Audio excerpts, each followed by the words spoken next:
Donc, l'interpolation de Lagrange, l'idée, c'est vraiment de trouver une base de polynômes qui ont des propriétés importantes. Et en particulier, l'idée,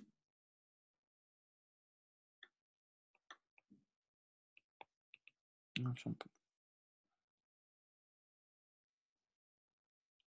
marche comme ça.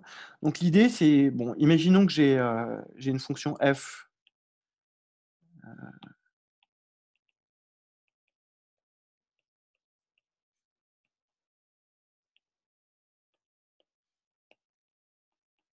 d'un segment AB dans R, quelconque. Hein, donc, on peut la dessiner. C'est un peu plus proprement. Là, j'ai mon segment AB. Et voilà, j'ai une fonction complètement quelconque. Et bon, c'est une fonction qui est compliquée. Et l'idée, c'est, est-ce que je ne pourrais pas remplacer ma fonction par un polynôme? Donc l'idée, c'est, peut-on remplacer f par un polynôme? Avec l'idée sous-jacente que un polynôme, c'est plus simple qu'une fonction quelconque. Et donc la réponse qu'on va donner dans cet exercice, c'est on choisit des points dans le segment AB, on choisit des points A0, A1, etc., à n dans le segment AB, et on va considérer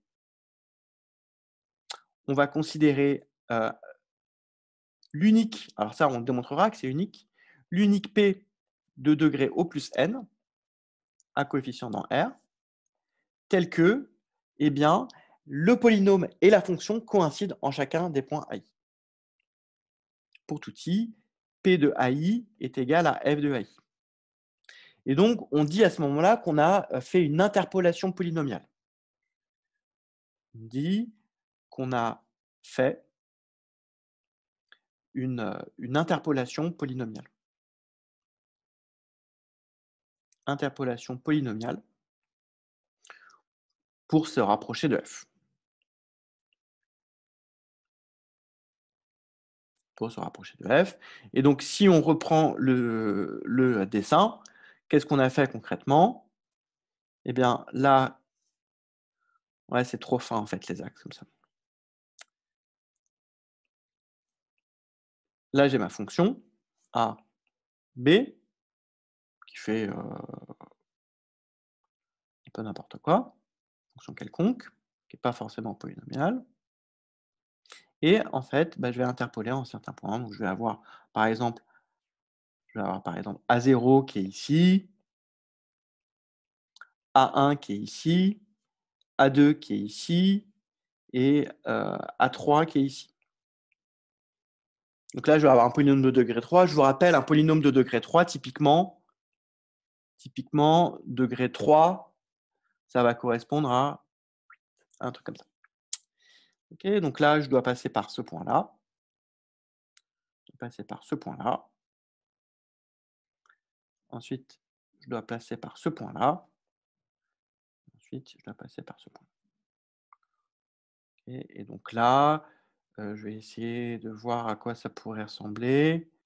Ça va être ici, mon polynôme interpolateur de Lagrange, ça va être, enfin, pas mon polynôme interpolateur de Lagrange, mon polynôme qui interpole et qui va être, et qu'en fait, on va voir qu'on peut le construire à partir des polynômes interpolateurs de Lagrange, ça va être un truc comme ça.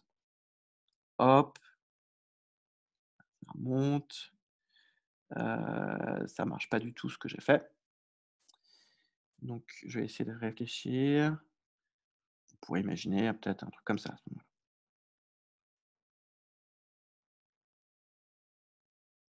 Voilà. Ok, bon.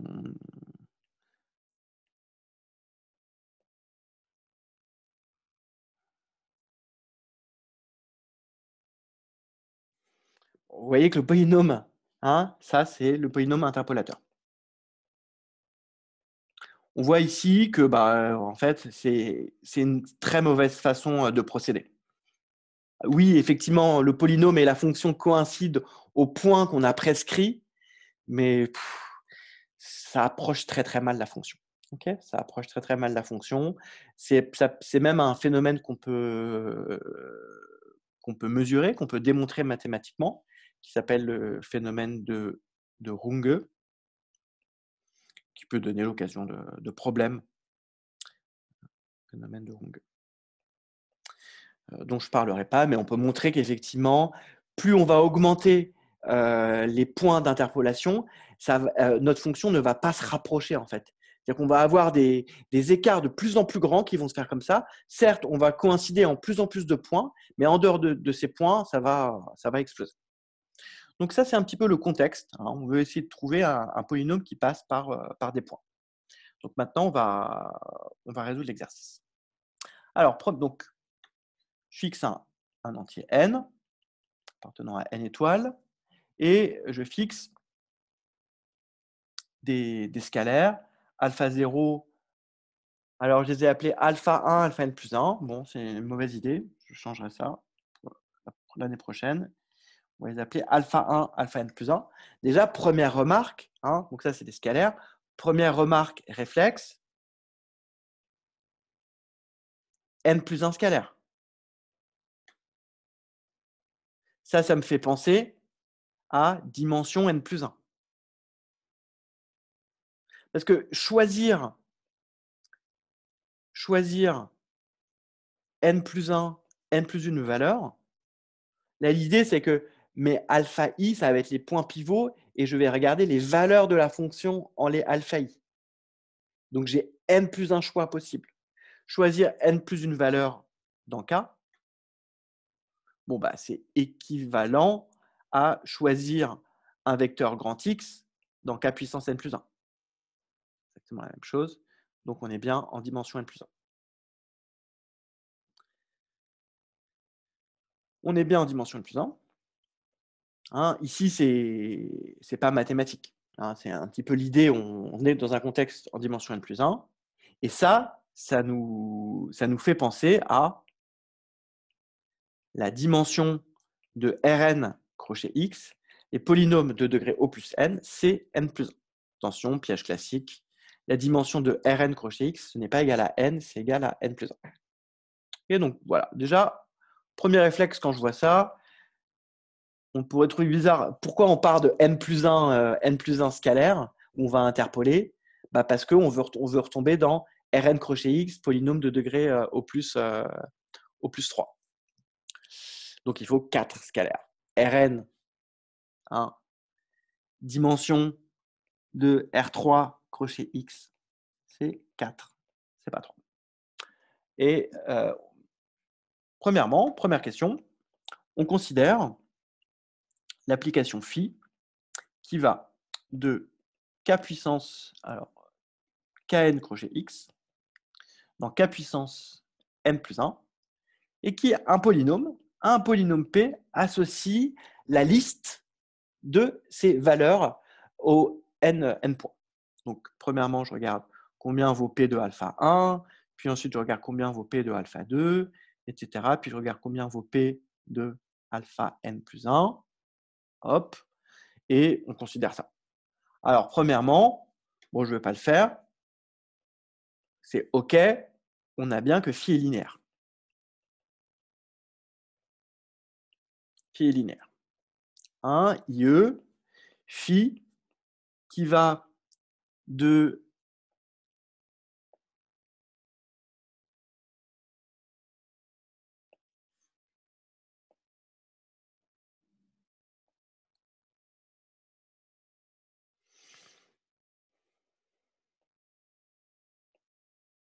J'ai l'impression que j'utilise des interlignes plus grandes d'habitude. Ça me dérange un petit peu.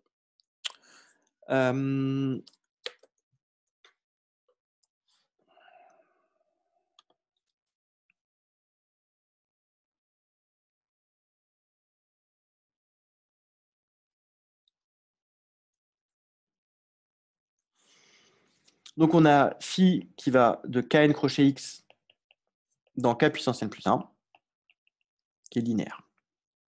Okay.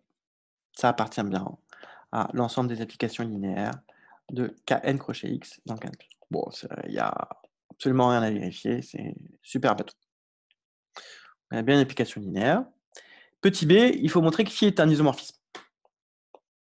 Là, comment on va faire? Eh ben, on va utiliser... donc, montrons que phi est un isomorphisme. Là, le réflexe, c'est on est en situation isodimensionnelle. On est en dimension finie.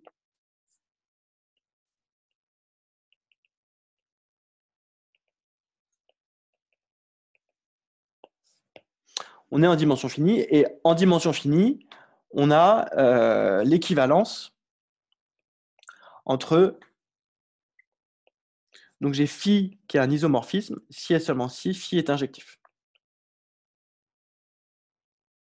Aussi, si et seulement si phi est surjectif. Donc, si et seulement si car phi est égal à 0. Okay.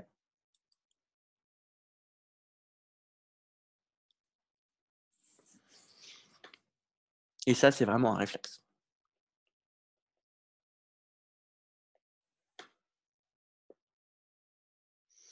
Donc, on voit cette application-là qui a un polynôme associe la valeur de ce polynôme prise en m plein d'un point. On a la même dimension au départ et la même dimension à l'arrivée. Donc, on va avoir l'équivalence entre... Il suffit de montrer que c'est injectif. Donc, on va calculer le noyau de phi. Donc, calculons le noyau de phi. Donc, soit P appartenant à ker phi, IE de reformulation. Hein, ici, on est vraiment sur ce geste fondamental quand on résout des exercices, et on reformule. Tiens, j'écris ce que ça veut dire. Hein, c'est un peu comme si je veux essayer de comprendre un mécanisme. Bon, ok, j'ouvre la boîte, je regarde ce qui se passe dedans. Donc, soit P appartenant à R crochet X. Alors ici, on est dans... J'ai fait l'introduction dans R, mais en fait, tout ce qu'on fait marche dans K crochet X. Donc, soit P appartenant à Kn crochet X même, tel que, eh bien, on est P de alpha 1 égale 0, P de alpha 2 égale 0, etc. P de alpha n égale 0. Donc, le bilan, qu'est-ce que j'ai? J'ai un polynôme P de degré au plus n, et je sais qu'il est nul en alpha 1, alpha 2, etc., alpha n. Et alors, je vais poser la question à Mario. Qu'est-ce que je veux démontrer, Mario? Premièrement.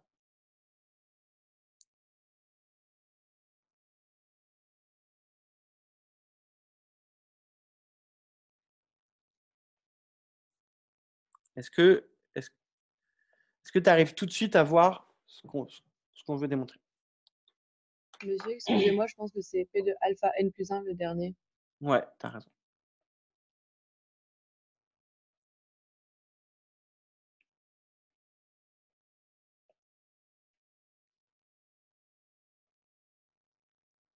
Alors, déjà, est-ce que tu peux prendre la parole, Mario, s'il te plaît? Allô? Ouais. Ah ok, vous m'entendiez pas. Non, je ne t'entendais pas. Okay. Alors, qu'est-ce qu'on veut démontrer? On veut démontrer que ker P égale 0. Ouh, ça n'a pas de sens, c'est pas homogène. J'écris juste ker P égale 0. Non, ker phi égale 0 du coup. Ok. Alors, concrètement, qu'est-ce que ça veut dire ici?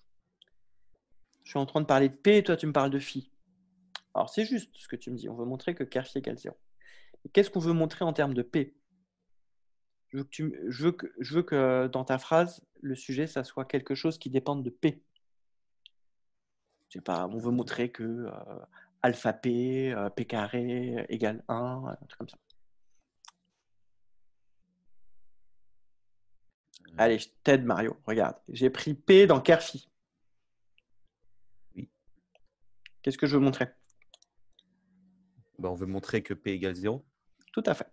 Tu vois, montrer que P égale 0. Est-ce que tu vois si c'est vrai ou pas, déjà? Et si oui, comment on fait pour le démontrer? Donc là, vous avez tout au tableau. Les hypothèses et la conclusion. Bah, vu que P vu que c'est un polynôme, vu que pour chaque point sur lequel il est défini, il est égal à 0, du coup, bah, il est égal à 0. Ah non, du coup, c'est critère radical de nullité, vu qu'il il est égal à 0 en plus de n points. On est dans Kn crochet x, et du coup, bah, il est égal à 0. D'accord, tout à fait. Attention ici à bien dire strictement plus que n points. À l'oral, tu as dit Oui. plus que n points, c'est pas explicite. Donc c'est exactement ça. C'est exactement ça. Donc J'avais pas vu avant. c'est pas grave. En fait, ce que je vous montre constamment, c'est que il suffit de poser les choses simplement, pas avoir peur, pas se faire avoir par un chaos, par l'intimidation, et généralement, les choses s'emboîtent assez facilement. Donc, on a degré de P qui est plus petit que n, inférieur ou égal à n, et P a au moins n plus une racine. Donc là, je me rends compte que j'ai oublié une hypothèse. C'est peut-être pour ça que Tanguy levait beaucoup la main. C'est que pour affirmer que j'ai n plus une racine, il faut supposer que les alpha i sont 2 à 2 distincts. Okay, et ça, pour l'instant, je ne l'avais toujours pas dit. Et effectivement, je regarde l'énoncé de mon exercice. Oui, les alpha i sont supposés 2 à 2 distincts. Donc, on revient tout au début. Et ici, 2 à 2 distincts.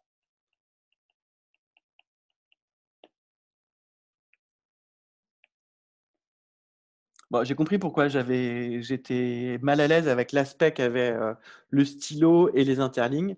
En fait, ma feuille de prise de notes était zoomée depuis tout à l'heure, donc tout était modifié. Donc, j'étais à l'aise ni avec la pointe fine, ni avec la pointe large, ni avec l'interligne fin, ni avec l'interligne large. OK ?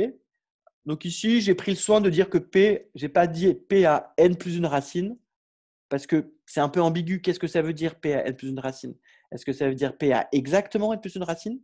Ce qui est faux, puisqu'on va montrer que P est nul, donc P a une infinité de racines. Donc, je dis, ici, c'est des petits détails de rédaction. J'ai le degré de P qui vaut O plus n, et j'ai P qui a au moins n plus une racine. D'après le critère radical de nullité,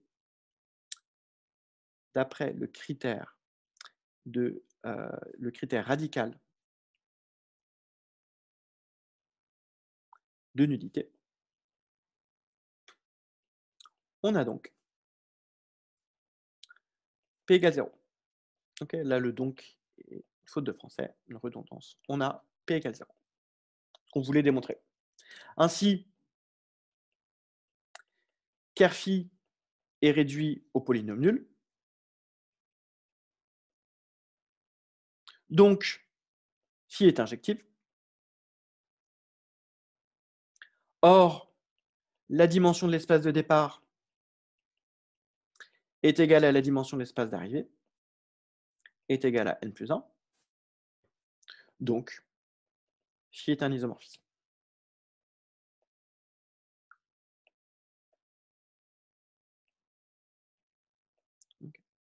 Donc, phi est un isomorphisme. Ça, lorsqu'on avait résolu cet exercice il y a quelques mois, on n'était pas capable de faire ça. On n'avait pas la notion de dimension, on n'avait pas la notion de linéarité, on n'avait pas la notion d'isomorphisme, etc. Donc, on avait juste montré que c'était une bijection. Et comment? Alors, l'injection, on l'avait de cette même façon. Et la surjection, on l'avait de façon différente. Parce que là, en fait, on est capable aussi de montrer explicitement que c'est exécutif. Alors, petit 2, soit maintenant, l'idée, c'est on se donne des valeurs. Ah ouais, alors, ça bug complètement. Hein. Dans les notations, il y a des problèmes. On va dire, c'est pas Y0, c'est Y1, Y1, YN plus 1 appartenant à K. Donc, ça s'appelle Y parce que ça va être des valeurs qu'on met en face des points pivots.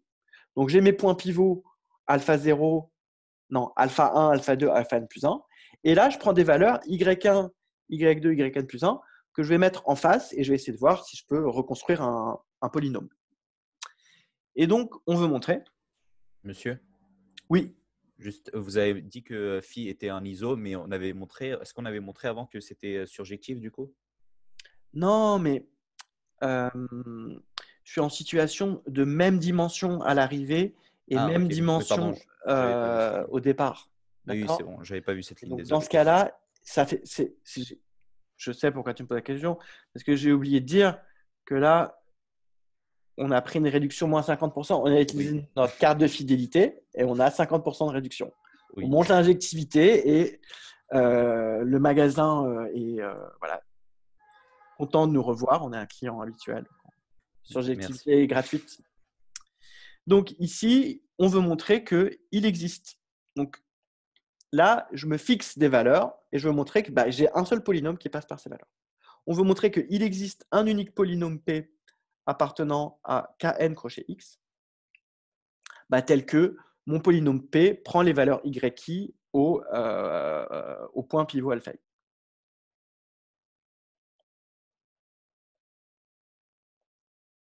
On veut montrer ça.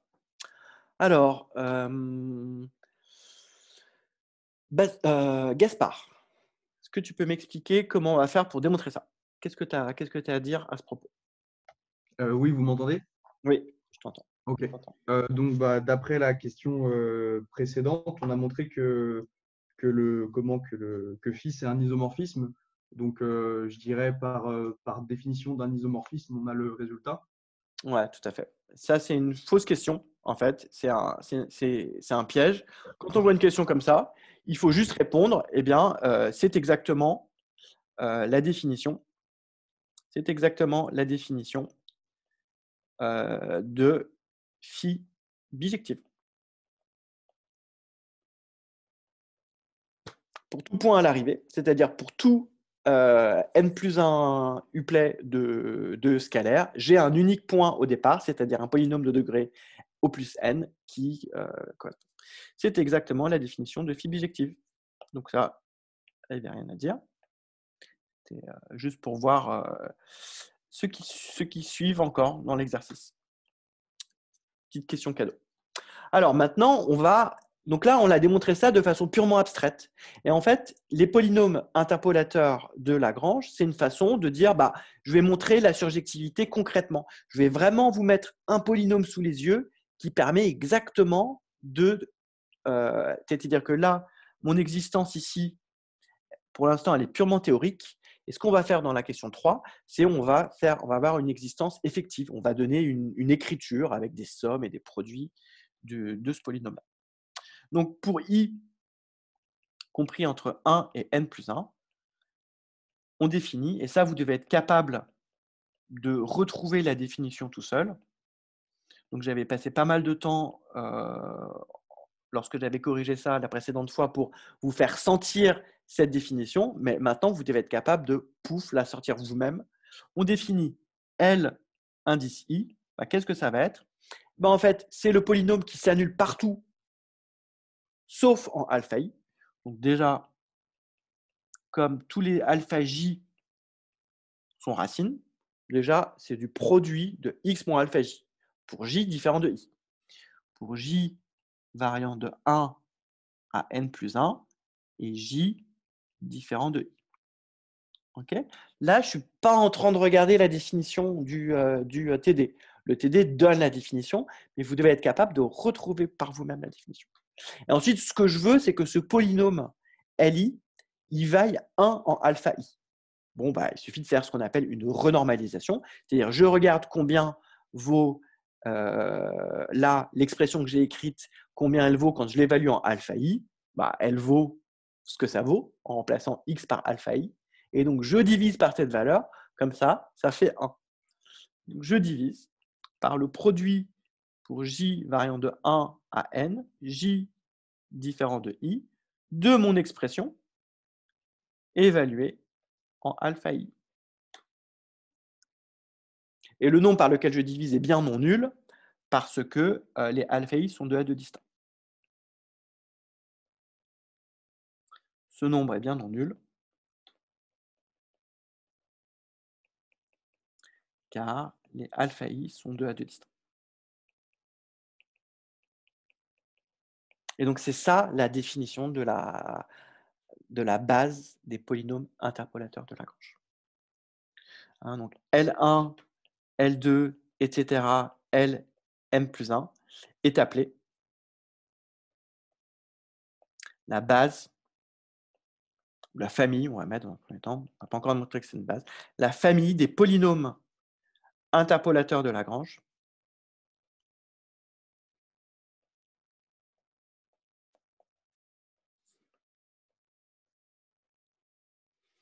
associés à notre petit lot de points pivots qu'on s'était donné initialement, alpha 1, alpha n plus 1.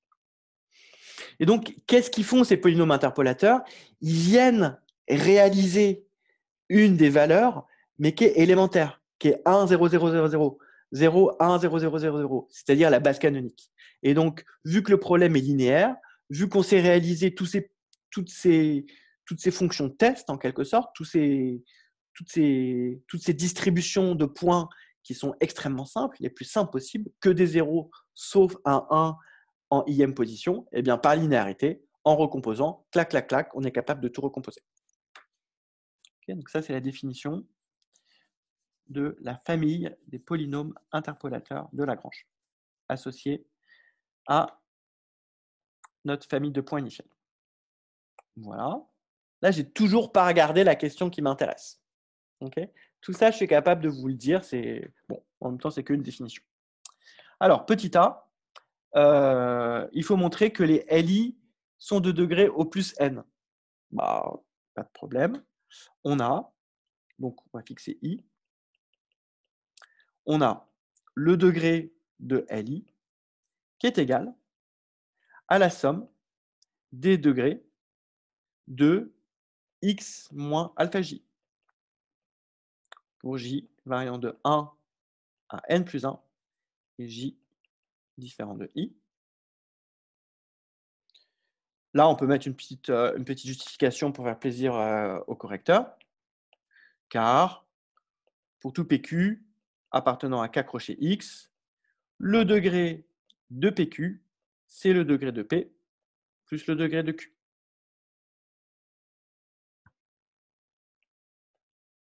IE, degré de LI est égal à N. Donc, en particulier, LI est de degré au plus N. Donc là, j'ai eu une petite frayeur à la fin de ma résolution, c'est zut, je trouve égal N, alors qu'on m'avait demandé de démontrer inférieur ou égal à N. Je me suis trompé dans ma formule. En fait, ce n'est pas une égalité, c'est un inférieur égal. Mais tout de suite, je reprends mes esprits et je regarde mon polynôme. Je dis, bah non, en fait, je suis désolé, ce polynôme, il est bien de degré N. Okay, donc, en particulier, il est de degré au plus N. Petit b. Montrer qu'on a cette relation-là. Donc, on va montrer que pour tout ij, quand j'évalue le polynôme interpolateur de Lagrange, le IM interpolateur de Lagrange en alpha j, bah, ça vaut 0 si i est différent de j, et ça vaut 1 si i est égal à j. OK, alors là, bah, je ne sais pas trop comment on va faire pour démontrer ça. Ça paraît complètement évident maintenant. Eh bien, on va faire comme ça. Si donc, pour la rédaction, on va se fixer ij, et on va distinguer deux cas.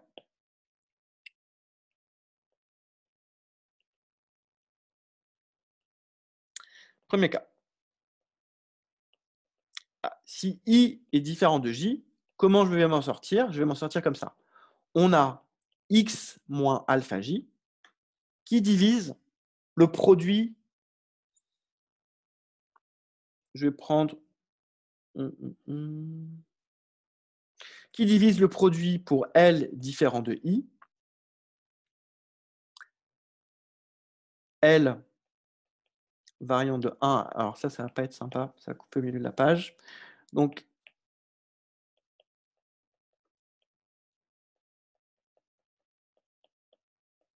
voilà. X moins alpha J, ça divise le produit des X moins alpha L pour L différent de I. Donc, en particulier, x moins alpha j divise le polynôme interpolateur Li. Ok. Quand je multiplie par un scalaire, je garde encore ma divisibilité entre polynômes. Hein, puisqu'un scalaire non nul, c'est un inversible de k crochet x. Et dans une relation de divisibilité, je peux multiplier par un inversible, si j'ai envie. Et donc, en particulier, on a bien le fait que Li de alpha j qui est égal à 0. Donc là, pour démontrer cette trivialité, je m'en suis sorti en utilisant un autre aspect du cours sur les polynômes. Et deuxième cas, vu qu'on a bien fait le premier cas de façon bien formelle, sans dire bah oui, c'est évident, regardez quand on remplace, ça fait 0. Là, le deuxième cas, on va juste dire bah regardez quand on remplace, ça fait 1. On a Li de alpha i qui est égal à produit. Alors là, ce qui serait bienvenu, on va garder L. Ce qui serait bienvenu pour le correcteur, ça serait là d'utiliser effectivement une couleur différente.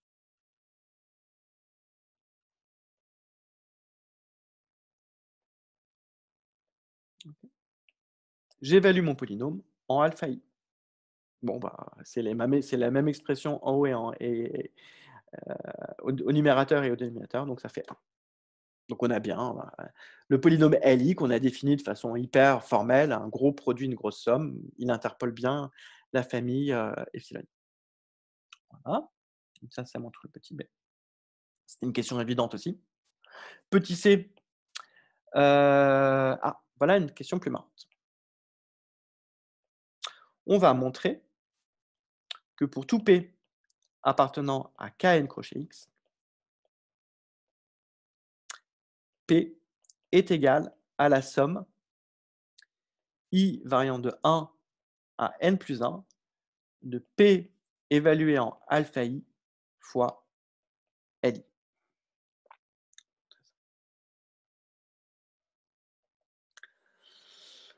Alors, comment on va faire pour démontrer ça?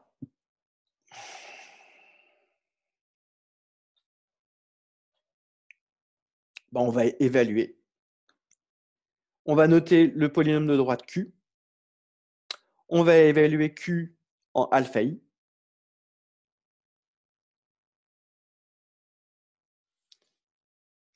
Alors, j'ai fait une erreur. Ça va jusqu'à alpha n plus 1. C'était il y a longtemps, monsieur. Il y a longtemps? Ok, bon, tant pis. Vous avez corrigé l'erreur, c'est bien. N'hésitez pas à prendre la parole dans ce cas-là, hein. Ça ne me dérange pas du tout. Au contraire, hein, je vous demande même, dès que vous avez une petite faute de frappe, n'hésitez pas à la signer. Donc là, la stratégie, idée, premièrement, on se fait une petite méthode notation.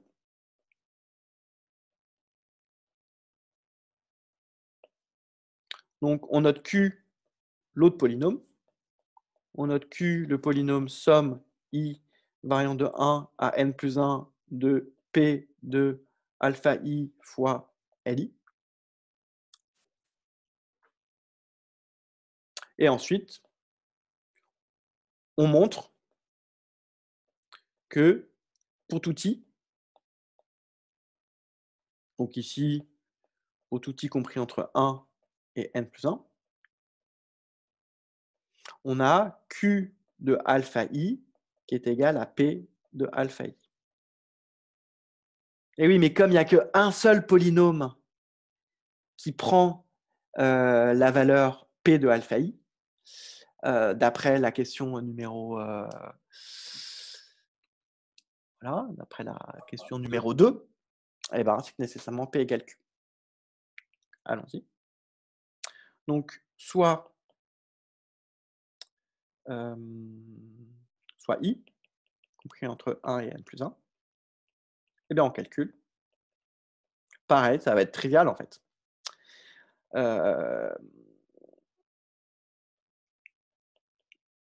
On calcule Q de alpha I.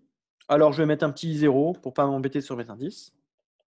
C'est donc la somme pour I variant de 1 à n plus 1 de P de alpha I fois Li évaluer, j'évalue mon polynôme en alpha I0. Ça, comment je vais faire au niveau rédaction? Bah, je vais écrire que c'est P de alpha I0 fois L, I indice I0 évalué en alpha I0 et j'écris à côté une petite phrase d'explication. Comment j'ai fait pour simplifier mon calcul? Bah, j'écris juste car pour tout i différent de I0, quand j'évalue LI en alpha I0, ça me fait 0. J'écris cette petite phrase de justification et je peux écrire directement le résultat. Et ça, c'est égal à P de alpha I0, car L I0 de alpha I0 est égal à 1. Ainsi, P et Q coïncident en n plus 1 point et sont de degré O plus n, ils sont donc égaux. Ainsi, P et Q coïncident en au moins n plus 1 point. Or, pour tout i, LI appartient à Kn crochet X. Donc, vu que Kn crochet X est un sous-espace vectoriel, donc Q appartient à Kn crochet X. Comme de plus, P est dans Kn crochet X, on sait d'après le cours, là je m'en sors au niveau rédaction, pour expliquer que dans cette dernière étape du raisonnement, j'utilise un résultat. Donc j'écris, on sait d'après le cours que P égale Q. J'aurais pu aussi utiliser l'injectivité de phi. Petite remarque, passage, qui fera plaisir au correcteur. Remarque, on aurait pu conclure aussi par l'injectivité de phi. On aurait pu conclure avec l'injectivité de phi. C'est exactement la même chose. OK? Donc P égale Q, ce qu'on voulait démontrer. Voilà. Alors, petit d, une jolie conclusion, montrer que la famille, montrons que la famille des polynômes interpolateurs de Lagrange est une base.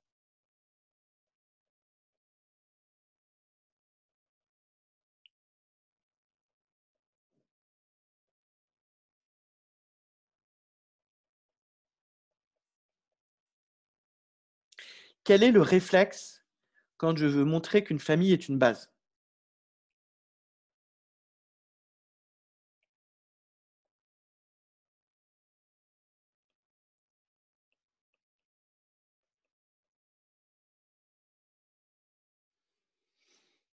Quel est le réflexe quand je veux montrer qu'une famille est une base? Alors, je vais regarder un petit peu qui lève la main. Ah, il y a plein de mains levées, super. Alors, je vais demander à Thibaut le croco. Alors, on utilise un résultat. C'est pas moi. On utilise un résultat moins 50%. Et Voilà, on utilise la carte de fidélité. C'est ce qui était la question d'avant.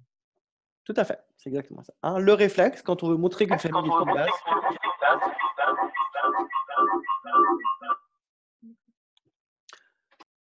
Quand on veut montrer qu'une famille est une base, le réflexe, c'est je vais utiliser un résultat à moins 50%. Okay, je sais si je connais la dimension. Okay. En fait, qu'est-ce que nous dit le. Donc, la question précédente nous dit exactement que la famille est génératrice. La question petit c nous dit que, alors ça nous dit plus précisément, permet de voir. La question C, elle dit que la famille est génératrice, mais elle dit même mieux, elle dit que les coefficients dans la base, c'est exactement les P de alpha. Donc la question petit c permet de voir que la famille L1, etc., Ln est génératrice. Dans Kn crochet X.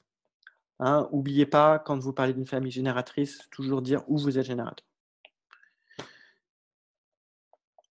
Bon, comme elle est de bonne taille, c'est une base. Comme elle est de bonne taille, Il ne faut pas aller jusqu'à N+1 du coup? Ah si, évidemment. Merci, Tanguy. Comme elle est de bonne taille, c'est une base.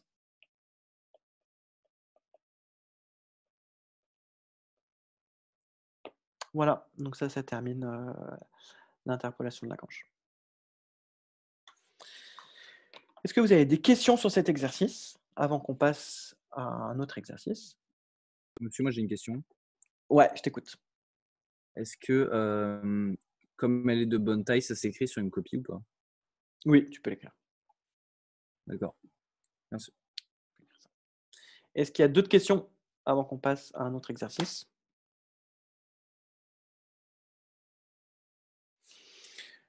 Ok, donc je vais arrêter l'enregistrement.